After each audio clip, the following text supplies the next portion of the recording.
Before I even get into this video on giving you guys advice on how to build your glutes, let me show you how much exactly I know what I'm talking about, because for some of you, you've never seen my face before. And so you don't know if I actually can build glutes. So here's the proof. So I started off by building my own glutes. And since then, I've been able to help so many women build their glutes as well through my one-on-one online coaching with my very own app, New Body. So if you feel like by the end of this video, okay, I trust her, she knows what she's talking about, I don't know what I'm doing, I need her help, then you can sign up for my glutes training program. The link is going to be down below. Now let's get into this video. Question number 1, do squats build your glutes? So squats are compound lifts, which means they work multiple muscles. So they work your quads, your hamstring, and your glutes. Now, because they target all 3 muscles, it doesn't mean that your glutes are not going to grow when doing squats. They definitely will grow, as well as your quads and your hamstrings, because those muscles are also being worked when squatting. But there are squat variations that you should be doing instead when it comes to wanting to build your glutes. So for example, back squats, whether you do them with a barbell or a Smith machine, these are really good for your glutes. You also have the V squat machine, but you have to be in a reverse position. So you actually should be facing the machine, then having your back up against the machine. And this is gonna allow you to hinge at your hips, so push your butt back and down as you squat. You also have sumo squats. Sumo squats are a very good squat variation for your glutes, as well as your adductors, which are also known as your inner thighs. Same thing, you have to just make sure that you're pushing your hips back and down. So you're gonna notice a common theme when you're squatting is that you have to be able to push your hips back and down. You don't wanna just go straight down and have your knees track over your toes, because that's gonna allow more quad engagement and more knee flexion. You wanna have more glute engagement, because the goal is to build your glutes. So what you wanna make sure that you're doing is that you're pushing your hips back, and naturally your chest is gonna slightly lean forward, which will give your glutes a really good stretch. So in the bottom of your squat position, you will see that your body is in this like kind of formation where your shins are vertically straight and has like a 90-degree angle from your hips and knees down to your feet, and then your chest is slightly leaned forward. So I'm gonna have like a photo or a diagram so you guys can see exactly what I'm talking about, because this position here is exactly what you want to look like in the bottom of your squats so that you can get the most glute engagement. Second question is, how do you get rid of hip dips? I really hate how the internet has convinced you guys that you can get rid of hip dips, because there's so many workout videos I see where it's like, get rid of hip dips, get rid of hip dips. And I'm not gonna lie to you, in the beginning of my fitness journey, I fell into that trap. I probably have videos way back when I first started doing YouTube workout videos on like hip dip workouts, and very quickly I realized that that was such misinformation. I should not be doing that. So I want to let you guys know that hip dips are not something that you can actually get rid of through workouts. You can only honestly get rid of hip dips through surgery, because it's honestly based off of your anatomy and bone structure. So for your pelvic area, depending on that gap that you have between like the top of your pelvic to like the lower part where like your femur, so your thigh bone connects, this right here, that pocket that you see in this photo, is going to determine how pronounced your hip dips are going to be. So that's where it varies between one person to the next. You may notice that someone may have really pronounced hip dips while others don't. So my best advice when it comes to hip dips is just to embrace them and love them, because there's not really much you can do about them. The next question is, do step-ups work your upper glutes? Now this is another question where social media has you guys convinced otherwise. So step-ups mainly work the gluteus maximus, which is like the middle and the lower part of your glutes, okay? It's what's gonna help your glutes get more lifted and look very plumped. Now, when you're doing step-ups and you're going all the way down towards the floor, you're gonna feel a nice stretch in the lower glutes and the middle glutes, so the gluteus maximus. And as you're coming up, you're gonna be pushing through the working foot, and you're gonna feel that same muscle of your glutes working to bring your body all the way up. However, step-ups also does work the gluteus medius, which is part of the upper glute muscles, or a lot of you guys like to also call this the side glutes, but it doesn't work the upper glutes the way you think it works the upper glutes, okay? So the gluteus medius is activated to help stabilize your hips, because when you're doing single leg exercises like Bulgarian split squats or step-ups, you're working one leg at a time. So your body needs balance so that you don't fall over, right? And that is where the gluteus medius muscle of the working working leg, so the leg that's on the bench, actually starts to activate to stabilize your hips to maintain your balance as much as possible.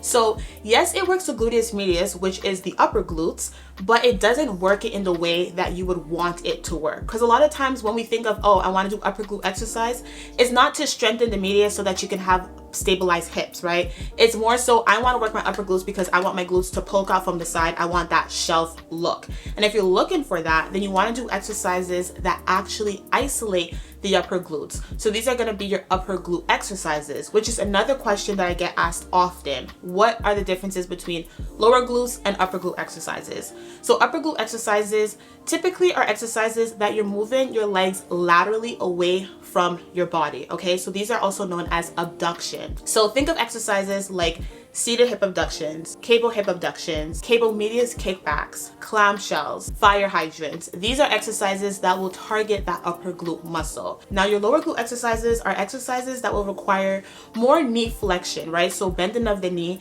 and also hinging, which means pushing your hips back. So think of exercises like RDLs, back extensions, hip thrusts, lunges, squats, step-ups, Bulgarian split squats. These exercises will be targeting the gluteus maximus, which is the lower and the middle part of your glutes. So when you're programming a leg day, in order for you to target all parts of your glutes so that you have your glutes lifted from the bottom by working the gluteus maximus, as well as poking out from the top by working the upper glutes, so the medius and minimus, you want to make sure that you incorporate at least one upper glute exercise every single leg day, and then the rest can be lower glute exercises. And if this still feels confusing to you and you're like, I still don't understand what's the difference or feel the difference, literally just place your hand on top of your glutes when you're working them, okay? Obviously, if you can. Like if you're doing hip thrusts and you're holding the weight, you can't really place your hand on top of your glutes. But for certain exercises, for example, like when you're doing seated hip abductions, if you're sitting all the way upright, just place your hands on top of your glutes and you're gonna feel as you open up your legs, that top part of your glutes contracted. Now, when you're doing exercises like lunges, you can hold a dumbbell in one hand and then place the other hand literally on your glute, and you're gonna feel the lower part of your glute stretching. It's not gonna feel the same as when you're doing your hip abductions, and that's gonna be a very good way for you to be able to identify and feel the difference between working the upper glutes as well as your lower glutes. The next question is, how much protein should you be eating? And I'm looking down because the questions are written down here on my computer. Now, you need to understand this first.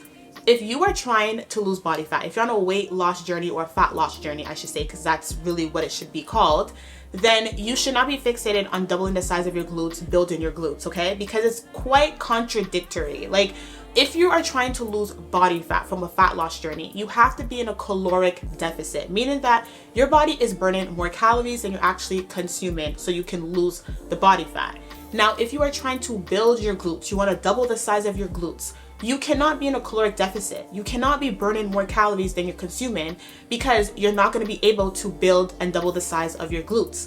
In order for you to do that, you have to at least be at maintenance level. So you're eating just as much as your body is burning, or you're in a surplus where you're eating more calories than your body is burning, so you actually can pack on the weight to your glutes. So you see how it wouldn't really work? So if your main goal is to lose body fat, but you also want to build your glutes, lose the body fat first and then focus on building your glutes. If body fat loss is not your goal and you don't really care for that, you just want to focus on building that ass, what you want to be doing is you want to be eating 1 gram of protein per body weight. So if you weigh 140 pounds, you should be eating 140 grams of protein every single day. I know this sounds like a lot, especially for a lot of you guys who struggle with even getting 100 grams of protein in a day. What you want to do is you want to start off by making sure that you're eating 3 meals a day, because often enough you're only just eating lunch and dinner. So start incorporating breakfast. It's going to be so much easier for you if you have a high protein breakfast, like 30 grams of protein first thing in the morning, because if you have 30 grams of protein before 11 a.m. you are setting yourself up for success for the rest of the day. Because if you don't eat until noon and that's your first meal and that's when you get your 30 grams of protein, best believe come dinner time you're going to be like, well, how am I supposed to get 110 grams of protein in and it's like 6 p.m.? So set yourself up by having a high protein breakfast, then a high protein lunch, and a high protein dinner. And if every meal is a minimum of 30 grams of protein, you easily will get 90 grams of protein right then and there. You can add in a protein shake, which can give you an additional 30 grams of protein, and then you have 120 grams of protein. If, however, you're someone who weighs like 190 pounds, 180 pounds, you don't have to eat 180, 190 grams of protein. You should really aim more towards 0.8 times your body weight. So let me pull up a calculator because my math is horrible. I'm not about to be on here acting like I can do quick maths with that, and I know damn well I cannot. So you want to do 0.8 times 180 if you weigh 180 pounds, and that's going to be 144. So you should be having 144 grams of protein a day. So I know this can be a little confusing because it's like, well, do I have 1 or 0.8 times my body weight? Do 0.8 if you weigh over like 150. If you weigh less than 150, if you're someone who weighs like 120, 130, then stick more towards 1 times your body weight, okay? And another thing is you want to make sure that more than half of your protein comes from whole foods. You don't want to be dependent on supplements, so protein powder, protein bars, to get your protein intake in. If you're getting 100 grams of protein from supplements, that's not ideal, okay? Because you're also missing the nutrients that you can get from whole foods like dairy, meats. So make sure that you are meal prepping and you're also shopping at the grocery store for high protein ingredients, because that will make it so much easier for you to prepare high protein meals when you're at home. Okay, so the next question is how to do cable kickbacks without hurting your lower back. I used to be this girl who would do cable kickbacks and my lower back would get tight. Like it would spaz and it would hurt me so much to the point where I had to like either roll out my back in the middle of my workouts, or every other exercise after that, my back would just be triggered and it was so annoying. So what has helped me and can help you too when it comes to not feeling your lower back with cable kickbacks is literally leaning all the way forward like a tabletop position. So you're going to engage your hamstrings because you're going to be hinging at your hips and naturally your chest is going to fall forward. And then the second thing is you want to make sure that you're not over kicking. A lot of the times when your back gets triggered is because you're over kicking, and then once you over kick, you start to arch your back as you kick all the way up.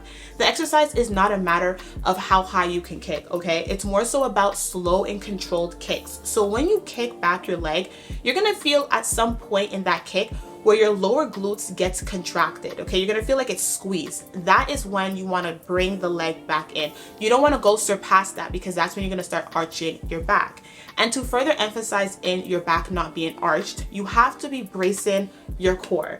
This is a big reason why I have abs. A lot of times people are like, girl, drop the ab routine, drop the ab routine, drop the ab routine. I have no ab routine. I work my abs like 4 times a year. The reason why my abs are so like strong and pronounced, because 1, I eat pretty clean, so my body fat percentage is low enough for my abs to be shown, and 2, I brace the hell out of my core for majority of my exercises.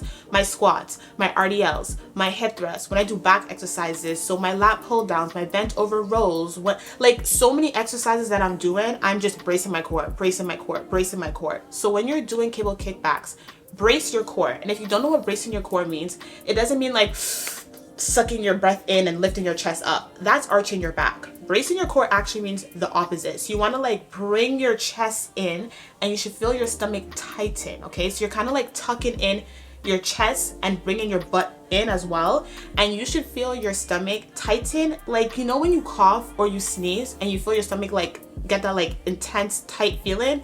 That's what you want to aim for when it comes to engaging your core. So to summarize this long-winded answer, how to not feel your back when doing kickbacks, you want to make sure that you're leaning forward in a tabletop position. You want to brace your core and you don't want to over kick when you're kicking back. So the last question is, how do you build your glutes when you're quad dominant?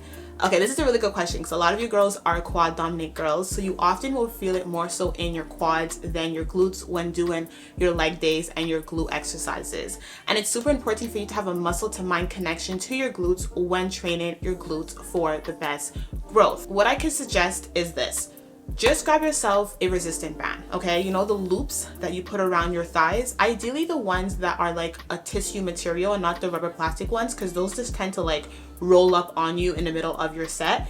So grab one of those resistance bands and do some glute activating exercises before you start your leg day as like a warm up. So this is going to be like your glute bridges, your donkey kickbacks, your clamshells, your fire hydrants. Doing about like 15 reps on each side one time, okay, so one set. You usually will feel your glutes more because you just activated them from doing your warm-up. Now, you also want to make sure that when you're doing certain exercises, you're doing a glute focused variation, because a lot of these lower body exercises target the entire lower body. So the hamstrings, the quads, and the glutes. So you want to make sure that you're positioning yourself the best way so that you get the most glute engagement from them. So for example, like we spoke about earlier with your squats, you have to make sure that you're pushing your butt back and you have that position we spoke about where the bottom is a 90-degree angle and your chest is leaning slightly forward so that you can get the most glute engagement. Hip thrust is another great example. Hip thrust is a good glute exercise, but a lot of you guys will feel it sometimes in your quads or your hamstrings. You have to make sure that your feet are placed 90 degrees to your knee. So once again, your shins are vertically straight as much as possible. If your feet are too far away from your body, you're gonna feel it more so in your hamstrings because your hamstrings are being stretched. If your feet are too close towards your body, you're gonna feel it more in your quads because your quads now are really stretched. So you really wanna make sure you have like a 90-degree angle from your thighs all the way down to the heel of your feet. You can also throw on a resistance band. I love to do my hip thrust with a resistance band because it also helps engage the upper glutes by having your knees being pushed apart, so abducting them, which as I mentioned earlier engages the upper glute muscles. So if you're doing glute activation exercises to warm up your glutes and then you're doing your stance and your form in a glute focused way, you're more than likely to feel it way more in your glutes. But also do keep in mind that just because you may not feel your glutes as much doesn't mean they're not working. They still are very much working, okay? So I don't want you to panic too much, but really try to focus on that muscle to mind connection and really thinking about your glutes stretching, contracting, and feeling them through the entire range of motion of these exercises, and that should help you for my quad dominant girls. So I hope I answered some of your guys' questions on how to build your glutes. If I have not answered a question that you may have about glutes building, definitely feel free to leave them in the comments down below. I promise you, you're not gonna be the only person thinking of this question. Oftentimes, the questions that I get asked are repeated like over and over and over. So this is why I made this video. But if I didn't address a question, leave it down below. Someone else probably is wondering the same thing. So do them a favor by leaving it, because I will respond back either through a comment, or if I get a bunch of questions, I'll just make a part 2 video with all of your guys' questions about building your glutes. And if you want me to personally help you, as I mentioned, because you just don't want to do this on your own, it's very time consuming trying to figure it out. Trust me, I've been there. It took me 18 months to figure it out. And if I had someone I can pay to just transfer me all the knowledge and give me the results, I would have paid it because I value my time, you know. Then you can sign up for my one-on-one online coaching. The link is down below. But if you guys just want free game, free information about building your glutes, then make sure you're following me, because I do post a ton of content on my channel about fitness, glutes building. I show you my leg days, what I eat, all that good stuff, as well as my life, because it's YouTube. So like, I like to bring you guys into my worlds. So I hope you guys enjoyed this video. Make sure you're subscribed, and I'll see you in the next one.